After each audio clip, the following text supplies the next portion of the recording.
دوستو آج میں یہاں پر کلگام کی ایک جگہ پر ہوں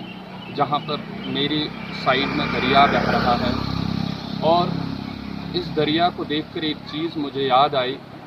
کہ اگر ہم اسی طرح کے کسی دریا میں جائیں اور کیا ہم زندہ واپس آئیں گے اگر ہمیں سوئمنگ نہ آتی ہو۔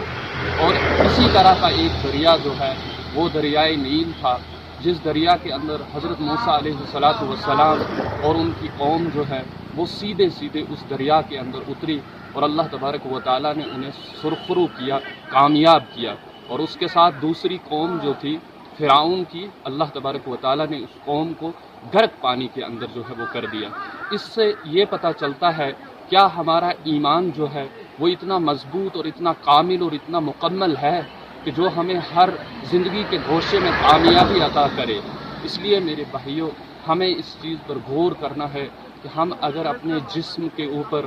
انرجی لانے کے لیے اور جسم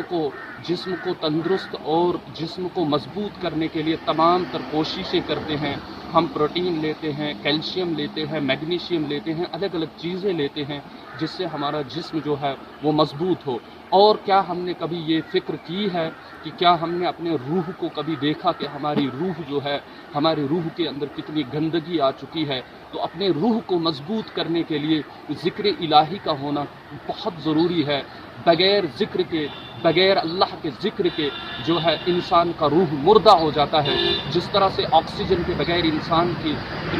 باڈی مردہ ہو جائے گی، اسی طرح سے اللہ تبارک و تعالیٰ کا یہ قانون ہے کہ اللہ کے ذکر کے بغیر انسان کا قلب، انسان کا دل، انسان کا روح جو ہے وہ مردہ ہو جاتا ہے۔ اس